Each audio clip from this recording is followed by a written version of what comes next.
on se retrouve sur une nouvelle vidéo. Compte rendu, je crois que c'est la troisième. J'ai une pile de choses que j'ai visionnées. Et du coup, je vais vous en parler plus ou moins rapidement. Donc, on commence avec la saison 1 des Simpsons.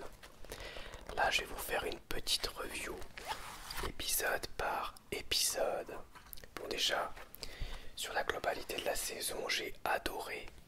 Bon, on sent vraiment l'évolution du dessin et de l'animation entre les premiers épisodes et la fin de la saison. Donc, le premier épisode, c'est Noël mortel. En fait, on a Bart qui se fait un tatouage, je crois que c'est un cœur avec écrit Mom, maman. Les Simpsons sont obligés d'enlever le tatouage, ça coûte une fortune. Ils sont un peu fauchés pour Noël. Et du coup, Homer, il essaye de trouver une solution. Et voilà, le peu d'argent qu'il a, il va le jouer des courses de chiens. Et il perd son argent. Et en fait, finalement, il ramène le chien à la maison, le chien des Simpsons qui est là, qui s'appelle Petit Papa Noël en VF. Ouais, c'est un épisode très très cool. Ensuite, on a Bart le génie, où en fait Bart il triche un test. Et en fait, du coup, il se retrouve dans une école de surdoués. Voilà, c'était sympa. Ensuite, on a l'Odyssée d'Homer, où c'est tout simplement Homer Simpson qui...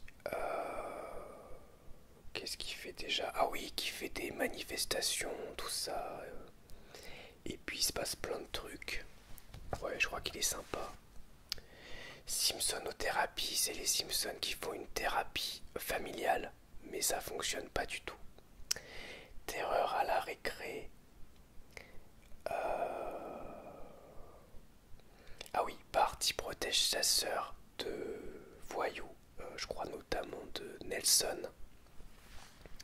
Et ensuite, il s'ensuit plein de trucs parce que Bart il a peur de Nelson, il essaye d'élaborer une stratégie pour gagner. Ensuite, on a Sainte Lisa Blues. C'est Lisa qui a le blues. Et puis elle se met à jouer en fait avec un gentleman qu'elle croise dans la rue. Voilà. Ça c'est sympa. On a l'abominable homme des bois. Celui-là est sympathique, même s'il m'a pas laissé un souvenir impérissable. C'est les Simpsons qui partent en camping, dans un camping-car. Par un concours de circonstances, Homer il se retrouve plein de boue et tout. Et il est filmé et les gens pensent que c'est l'abominable homme des bois. Et du coup il y a tout un délire là-dessus. Ensuite on a Bart a perdu la tête. Alors là c'est Bart Simpson qui, pour devenir cool, pour suivre un peu un groupe de jeunes plus âgés que lui, va faire une bêtise. Il va enlever la tête de Jérémia,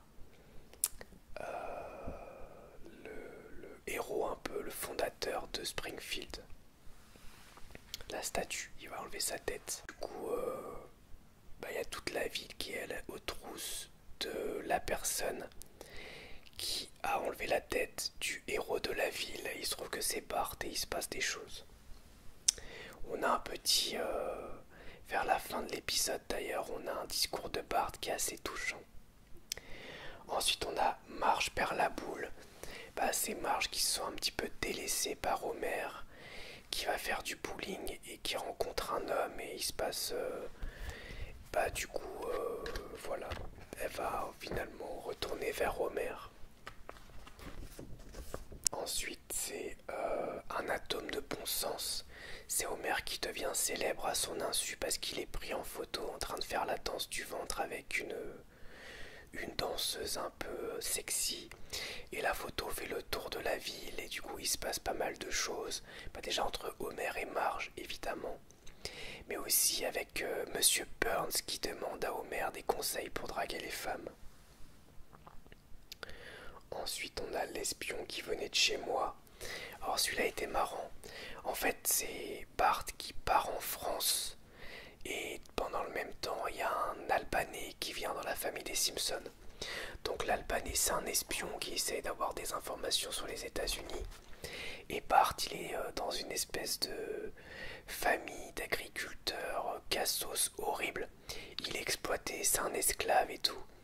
Et ça c'est marrant parce qu'ils ont des accents assez drôles, les Français. Ensuite, un clown à l'ombre, c'est Krusty le clown. Krusty le clown qui braque un supermarché et Bart il est persuadé que Krusty a pas fait ça et du coup il mène l'enquête. Et le dernier épisode de la saison, c'est une soirée d'enfer.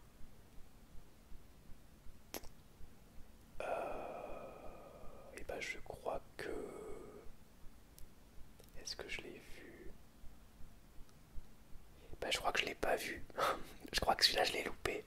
Un véritable drame policier se déroule chez les Simpsons lorsqu'un bandit babysitter est engagé pour s'occuper des enfants. Une montagne russe d'authentique frayeur, d'émouvant courage et de stupidité homérique. Bah du coup, je l'ai pas vu. J'en ai loupé un, donc je vais le regarder. Donc ces épisodes ont été diffusés en 1989, de décembre 89 à mai 1990, et évidemment, personnellement, j'ai regardé en VF parce que je trouve la VF incroyable. Voilà pour cette première saison des Simpsons avec un épisode en moins que j'ai loupé. C'est pas grave, je vais le regarder plus tard. Ensuite, on a la saison 2 de Dr House. Bon, j'ai presque fini la 3, mais comme je l'ai pas fini, je vais pas vous en parler tout de suite.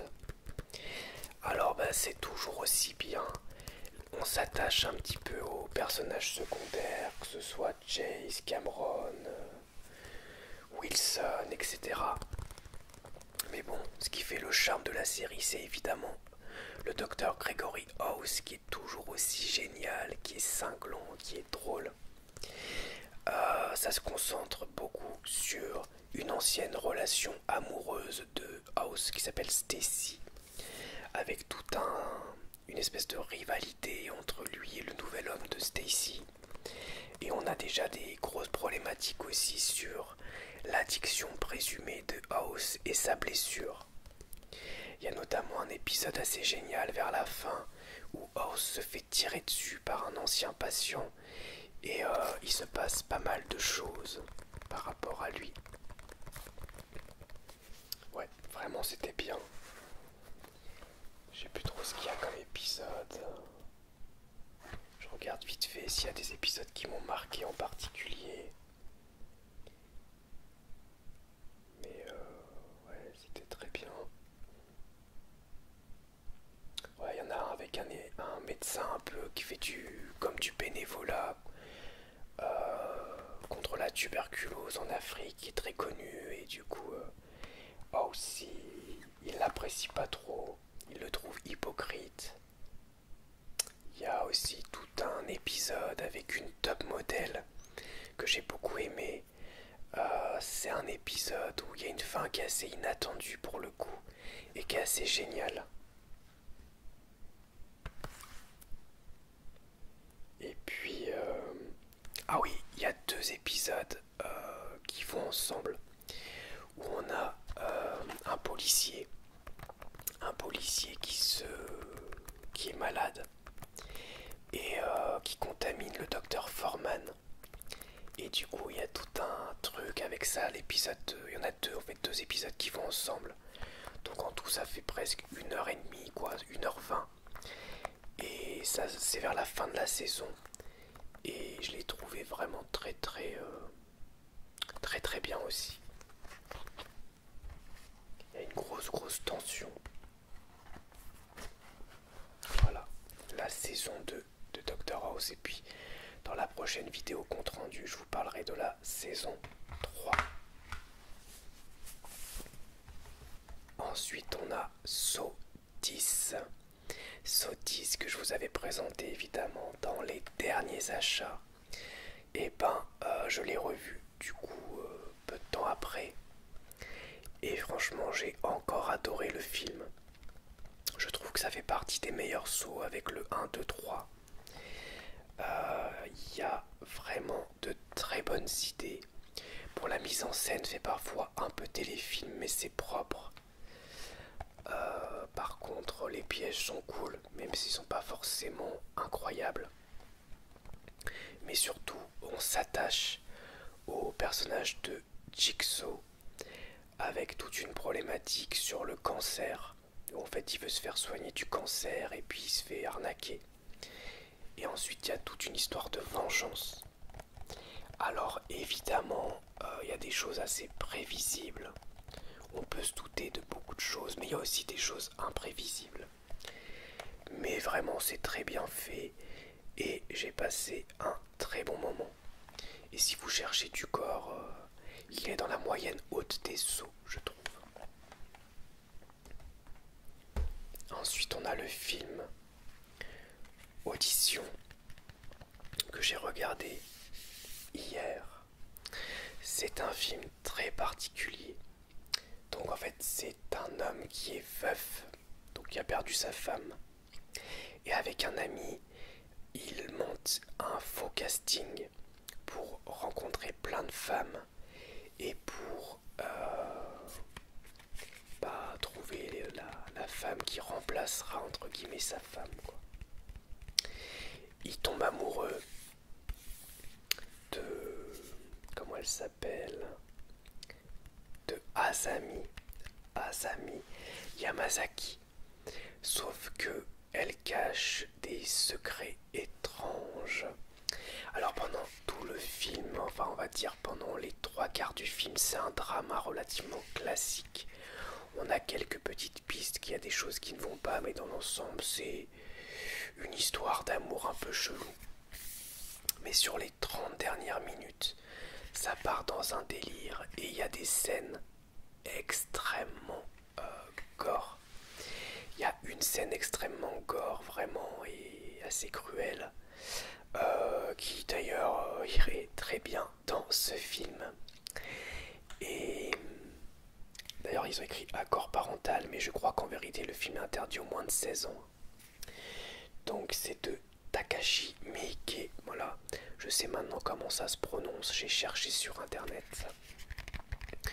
Et j'ai bien aimé, même si j'avais du mal à être dans le film sur la première partie.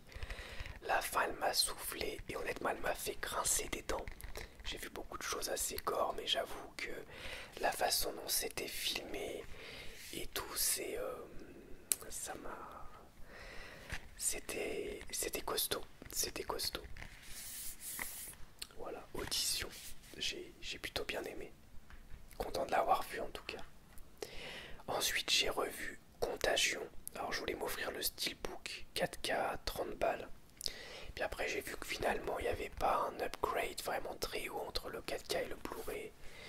Et du coup, je me suis contenté de revoir le Blu-ray.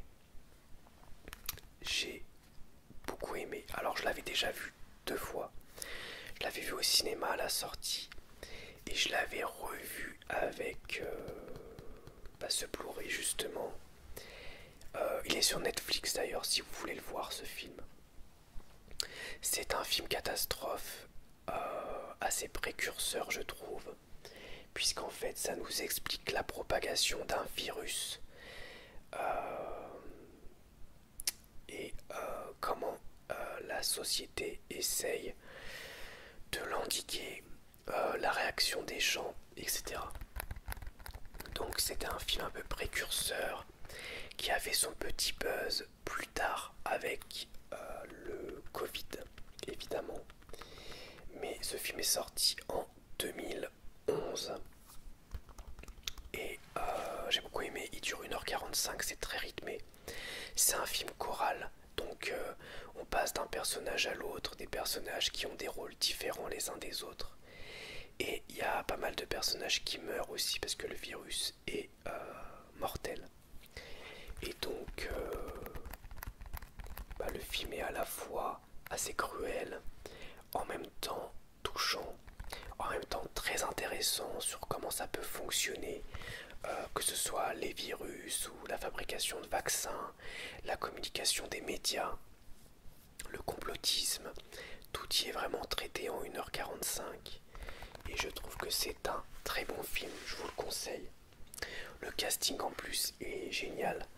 On a Marion Cotillard, Matt Damon, Laurence Fishburne, Jude Law, Gwyneth Paltrow et Kate Winslet. Rien que ça pour les personnages principaux. Ensuite, La colline à des yeux 2 qui m'a été offert récemment par un abonné. Alors j'ai passé un très bon moment, mais il est clairement bien en dessous du premier de Aja. Donc celui-là il est réalisé par je sais plus qui, par Martin Weiss. Alors c'est un slasher. On se retrouve dans un slasher survival plus classique, je dirais, que le premier Colline à des yeux, le remake de Aja. Mais en fait, on suit une bande de soldats. Alors, ils sont pas du tout crédibles, je trouve, un soldat. On dirait qu'on suit des jeunes de camping qui font du camping, genre à la vendredi 13, mais sauf que là, c'est censé être des soldats. Mais ils sont tous méga nuls et méga bêtes. Cela dit, assez cool parce que les morts sont très violentes. Il y a quelques scènes assez gore, assez cruelles. Et bon, effectivement, on s'attache pas au personnage, mais c'est pas grave. Les maquillages sont très bien faits aussi, notamment pour les hommes mutants. Et le décor est sympa aussi. Bon, par contre, la réalisation casse pas trois pattes à un canard. Il n'y a aucune fulgurance dans la réal, contrairement à La colline à des yeux, un remake de Aja. Mais j'ai quand même passé un très bon moment devant. Voilà, je dirais pas que c'est un grand film d'horreur, mais c'est vraiment une suite honnête et sympathique. Et enfin, je termine avec Super Mario Bros, le film que j'ai vu avec mes enfants. Là, ça fait un petit moment, ça fait 3 semaines, un mois je dirais. Mais j'avais oublié de vous en reparler, donc j'en profite. Et donc les enfants ont adoré. Ils ont vraiment beaucoup aimé. Et moi aussi, donc c'est la 3e fois que je le vois. Je l'avais vu 2 fois au cinéma. Et là, je viens de le revoir avec mes petits, qui eux ne l'avaient jamais vu. Ils ont adoré. Alors ils connaissent pas trop l'univers de Mario. Du coup, ils ont découvert, ils connaissaient les personnages, mais ils n'avaient jamais vraiment regardé. Évidemment, ils n'ont pas joué aux jeux vidéo parce qu'ils sont trop petits. Mais ils ont trouvé que le film il était très beau. Ils ont beaucoup rigolé aussi. Il y a beaucoup de... Le fanservice fonctionne très bien. Vraiment très très bien. Il y a énormément de bonnes idées et de références à tous les jeux Mario.